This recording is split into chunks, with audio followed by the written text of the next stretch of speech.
Alrighty guys, so this is gonna be a two-part video here. So I've got the unboxing piece so that everybody is kind of on the same page for what pieces we're looking at, and then I'll walk you through how it all goes together. So you may have seen this product talked about on Redbeard's one of his reels or longer Instagram videos. I don't know the difference.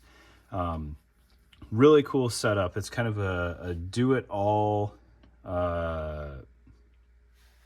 depending on which pieces you buy. Split front, a little bit less split front, belt kit.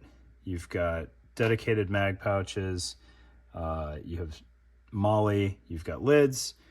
You've got split front with zipper, split front with side release buckles, all sorts of options. So I just want to get all of the pieces captured, mostly so that if you guys ask me questions later, I can easily remember the answers. But we'll go through all the different pieces, and then I'll show you how it functions. All right, so kind of the core of it is your mag pouches here. So we've got two cell mag pouches and the suspenders thrown in there for the chest rig configuration. Right. And then to close that, you have an option of a zipper front or a split front with side release buckles. So if you like the kind of A34, very split front setup, you've got that. And then if you kind of like I just want to don and doff it, but I don't want to lose the real estate, you've got the zipper option. Additionally, there are extensions for the sides. So obviously you're not limited to a 4-mag footprint. You can expand upon that. We have what appear to be flaps for our mag pouches, if that's something that we want to do. And then kind of the really unique piece to this is the belt kit. So when you look at kind of all the options, it's a little bit daunting, but this stuff goes together really easy from what I know. And then obviously I will play around with this for a while after this intro and get it all sorted out and let you guys know how it works, and we'll get it all taken out and put together and everything. So I'll see you back in a few seconds, your time, potentially weeks later, my time. Hey guys, so tonight we're looking at the NLBS, which is a kind of do-it-all setup from Deftex, which is a German company. They took a chance and sent me kind of the whole setup so that I could get it some American screen time, because they have been on Redbeard's channel. Really cool stuff. That video, if you don't like my videos, definitely check it out. It's pretty easily digestible, and it's not very long. All right, mine will probably be a little bit longer because I'm not as quick at doing this as the Deftex guys, and I don't have the editing skills to speed it up. So I'll show you kind of all the bits and pieces, which you've already kind of seen in the intro video. If I can work that in correctly, you'll know before I do. But we'll go over all the pieces. I do want to get this kind of close up while we're here. So the whole system is kind of based off of these little Tegris wings on these main 2-mag footprint pouches here, and those Tegris wings interface with essentially these sewn tabs on the various pieces. This piece is actually what joins the two center units together, so it's not a split front. So you've got kind of this option at the heart of it, your zippered closure, or the one piece that I didn't explore too much because I'm not a huge fan of losing all that real estate, but the side release buckle. All three options are what forms the body of chest rig or the belt kit, which we'll get into towards the end. Really, really cool system. A lot of flexibility. You can kind of choose your own adventure, and it's a little bit cleaner than the L4 Performance Puzzle, which is like just the adapter to let you use your pouches to build a chest rig. Cool idea.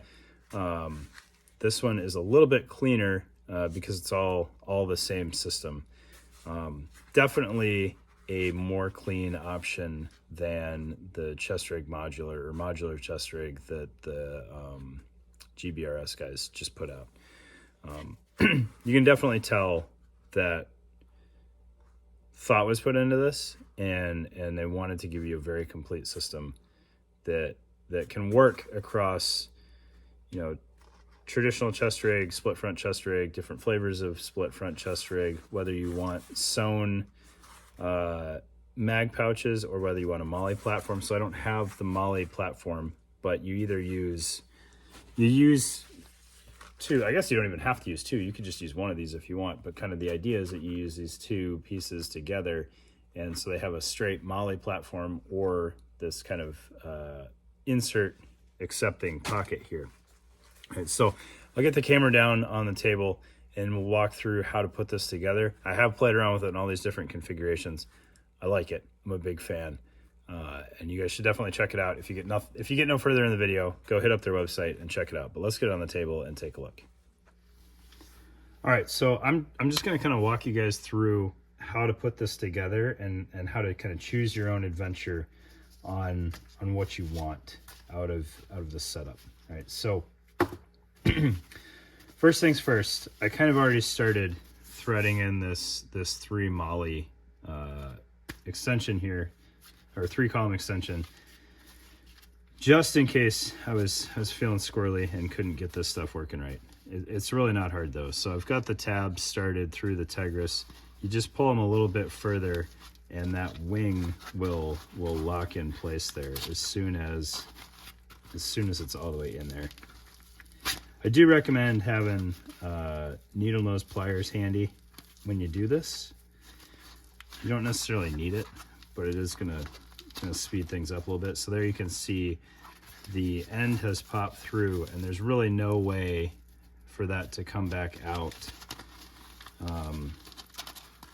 I don't know. I'm not an airborne guy at all, so I don't know, just how crazy of a force you could impart on something on a regular basis. Obviously, if you fall off of something and snag your kit, there's a possibility. But there, that is that triple column extension locked in to the side of kind of the base there. All right, so let's kind of look at these pieces a little bit closer before we get too far into the weeds here. All right, so you're going to see a little bit of similarity in design between the kind of the laser cut features of Cirrus and Arctic Technical Gear and a handful of the other guys that are doing kind of similar things spread out across the world. So it is all laser cut and put together really cleanly. One of the crazy things about laser cutting that still blows my mind is how it can make assembly so streamlined. So there's clearly some stitching on the face of this to get the Velcro on there and then to get the Velcro inside.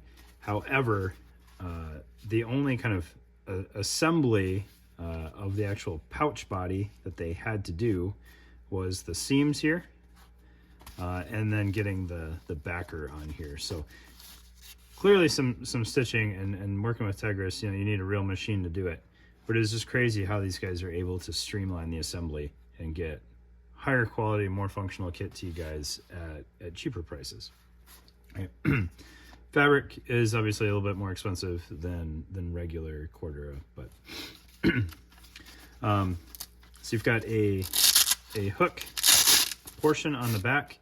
And that is there so that if you wanted to use this as a placard, you absolutely can.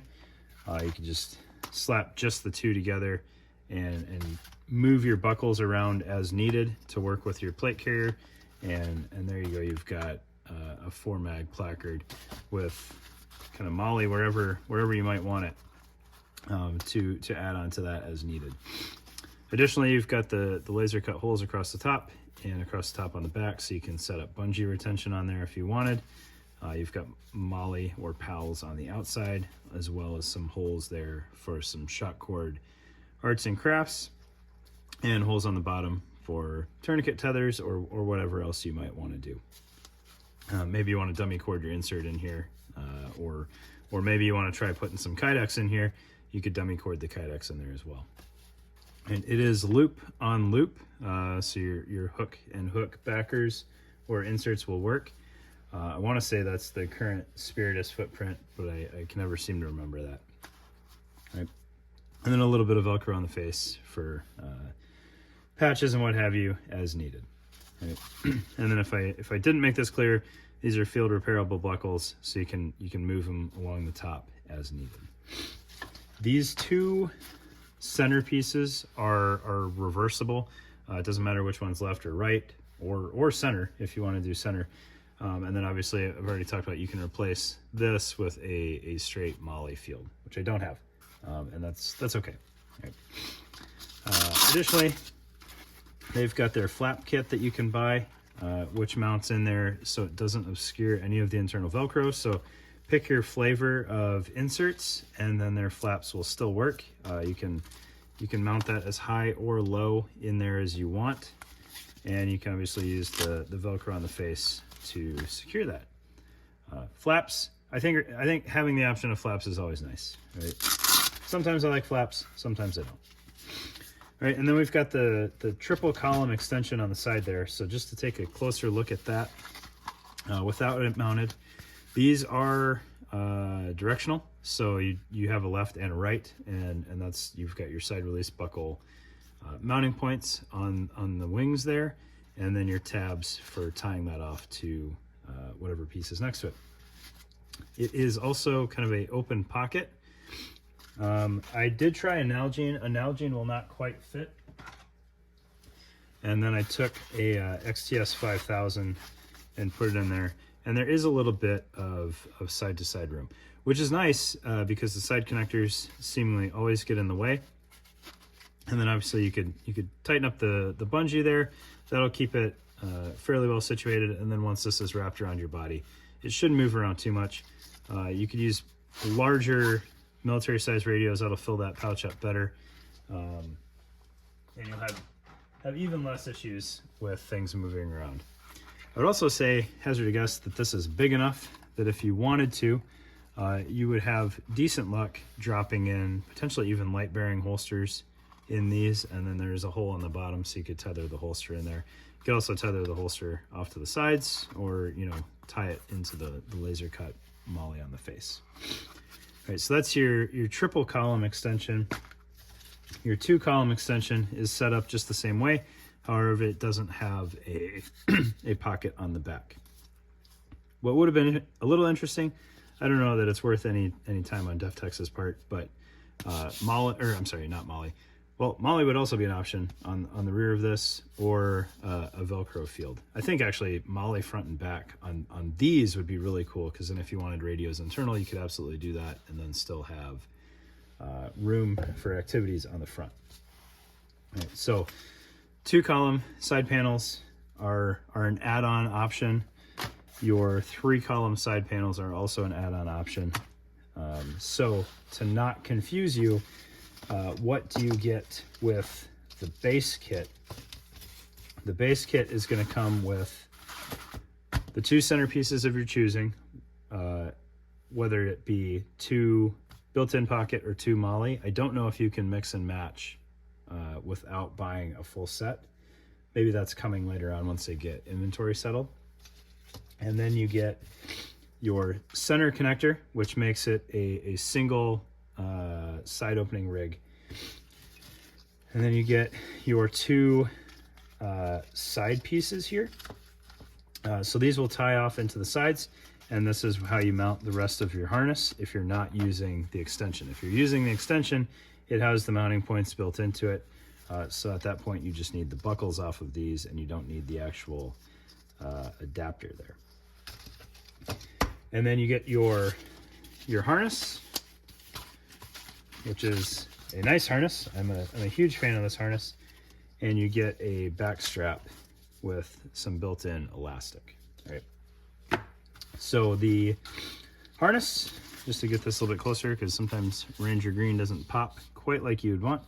It has a single mounting point on the harness for your side release buckle, and then you get some good laser cut options kind of all the way up, as well as that being kind of an inherent sleeve there. So if you had comms wires that you really wanted to protect and you could get them through here, so like a cattail antenna would work really well, you can kind of insert that wherever you need to and have it protected by the shoulder strap all the way up until it kind of crests your shoulder there and gets around the back. All right, really nice harness. Huge fan of that, especially for how simple it is. There's almost no bulk there. It's going to ride under a ruck really well. Obviously you can make that less true by filling up all of the space with things, but the way it sits right now, it will ride under a ruck really well. All right. So that's kind of the base configuration. The flaps are also an add-on option, and then your two split front options are add-on options. Really dig the way that the zipper's done. It works out really well.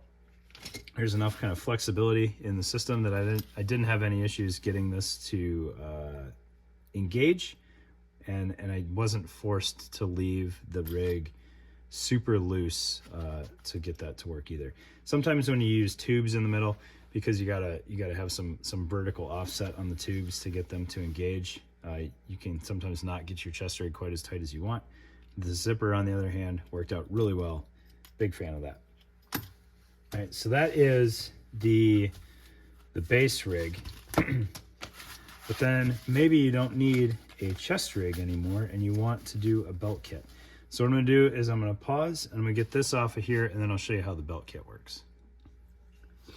All right, so looking at the belt kit, I gotta say I'm almost more impressed. I am more impressed by the belt kit upgrade than the base chest rig, because I just think it's so cleanly done, and I really appreciate the way that this works out. So the belt kit is sized. I don't remember immediately off the top of my head how it's sized, but basically you select how many you're ultimately deciding how many columns of MOLLE you need to meet your measurements. Right? The belt platform here is loop lined, so you can slap some padding on there if you want to. You can put inserts if you really want to. I don't know how well that would work out, just based on attachment points getting in the way. And then it is terminated by these toggles. So you still have your core pockets here. They're still reversible in either direction. So you marry that up with the tabs on either end of the belt kit. And you can see kind of why the belt portion may look small at first glance here, is because you've got 6 inches of pocket on either end, and then we'll have connection in the middle. So by the time you get to that point, you don't need a ton of belt to work effectively, right? Coming off the top of the belt, you've got a couple of plastic D-rings and then a couple of Tegris reinforced portions here. Now, it wasn't immediately making sense to me what these two straps were, and then I thought about it for a second and I got it. So these straps engage with the Tegris here. That's why it's at an angle. And you just use these tri-glides here to engage with that, and then the tri-glides also interact with the corner pieces on your harness which is very nice harness, and I'll go over that here in a minute. But that is how you get your angled attachment to the belt, and then your straight shot attachment here works with these plastic D-rings coming straight off the bottom of the harness, and between the two D-rings you can size this thing very, very, very specifically to what you are comfortable with. So that's how the harness attaches there. And then obviously on this side as well, then you've got your pocket on there, and then the pockets end up being joined in the middle by this webbing strap here, which has a good bit of adjustment. So you could take it up to the point that there's essentially no slack, and it's just, you know, the wing all the way up to the buckle, or I could make this about twice as big if I needed, from how it's situated right now. So this is, I loosened it up a little bit from what was working for me, so good middle ground. I just used their sizing guidance, and it fits really well. They've done the math to make it make sense, and it works out great. All right. Additionally, what I really like about this harness is comes with a MOLLE footprint on the back piece. So depending on how you want to use this, and I played around with both. If you've got something like a yoke or a map that you want to have incorporated into the belt kit, you can do that, and you can just kind of you can cut out these straps. Granted, you still have them, but you can kind of duplicate their effort with the pack spanning the difference, and it just kind of makes everything a little bit more stable. Or maybe you're a little bit taller, or you want the belt to ride a little bit lower, you can just mount the thing to your harness here, and then have room for a butt pack down here if that's kind of the setup that you want. Looking at the harness itself, very similar to the way that they cut the straps on the chest rig. However, you have much more adjustment on your front attachment point there, going into the buckles on the top of these pieces, which you can obviously move around as needed to get that to ride just how you want it to. Additionally, you have this tab here. This one really threw me off until I got the harness totally situated, and then it clicked. There's a sternum strap for the harness. So if for whatever reason you've had issues in the past with different harnesses kind of slipping off over your shoulder, you can sternum strap that and keep everything much more situated. Really, really big fan of this belt kit. Like if big belt kits are your thing, which I don't know, I thought we were bringing them back and they were getting to be so hot again. This option, really cool deal. I like it a lot, and it's again very, very lightweight, very thin, little bulk. So it's going to ride under a ruck really well. So maybe you don't end up using the MOLLE on the back at all. That's totally fine. It's still a very good harness, and it'll ride under a ruck. So you've got your belt kit, you've got your ruck. Maybe that rides high enough that you still have a butt pack, or not, but you've got plenty of MOLLE to play around with on the exterior of this. And then, you know, if you want belt pads or whatnot, you've got that. Or if you just want it to engage with your pants belt, you can do that too. You need a hook exterior inner belt, which I believe Eagle is the way to go for that. And I think you can get the inner belt separate. So that would be one way to kind of lock in your belt kit a little bit more if you wanted. I don't necessarily know that I'd recommend that, but you've got the option available if that's something that you want. All right, so this is the Deftex NBLS setup. I don't remember what NBLS stands for. I looked on the website, but I was stuck on German. My internet wasn't cooperating. But really cool setup. Really, really like it. I will definitely be putting out a loadout based on this to further explore what we can do with this. But again, awesome setup. Check out Deftex. I know they can ship to the US because they did it. give them some traffic and check them out. Other than that, I don't have any bias towards them. I think it's pretty cool that a European company reached out and wanted to work with me. Aside from that, cool kit. Pricing seems pretty reasonable, and you guys should check it out. Thanks.